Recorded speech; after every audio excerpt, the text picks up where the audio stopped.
So let's look at the first day we've arrived here. It's about transporting them from all the regions, from their schools down to Jere Camp.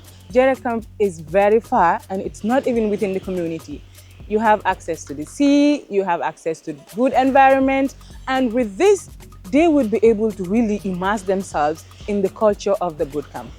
When we arrived here, it was really interesting because students were able to interact, students were able to have some team building games from their exercises, and you name it.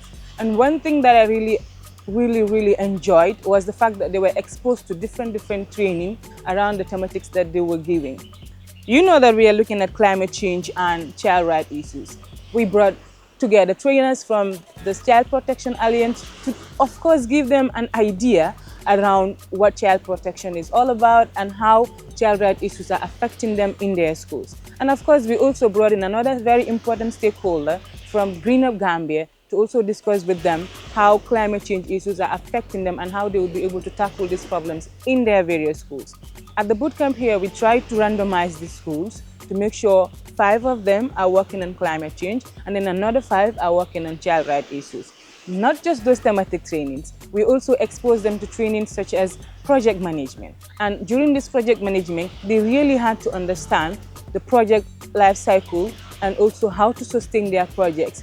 How do they leave these projects in the hands of the rest of the students that are going to be staying when they leave? And of course, the importance of building a community in the school was also just discussed with them, and this is really important for them to take care of in terms of their project's implementation.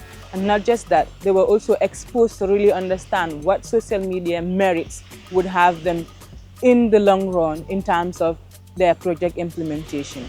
And today morning, of course, we're having very interesting sessions around entrepreneurship, around pitching, around project ideation, project idea development and all whatnot. And I think these are really good things for these young people coming from grade 11 and grade 12. You know, if they're exposed to this at this young age, it will be easier for them when they graduate from grade 12. It's not just about their subjects in the schools. It is also going to expose them to real life situations when they're done. So that is why this bootcamp is one of the most successful bootcamps for me along the line. Some of the other activities that we will be doing, of course, would include friendly games. Of course, we will be doing fishing. We will be also doing painting, because we are not in a community, but we are trying to create our own community in the bootcamp with the students that are here. I'm really thankful to all the teacher coordinators that are able to be part of us. They left all what they were supposed to be doing in their schools, and they are part of every single activity that we're organizing. And nobody is saying, wait, I'm a big guy and all that. So that's a big plus for us. And I also want to appreciate all the volunteers that are here with us to make sure this program is a successful one. Watch out for the rest of the activities.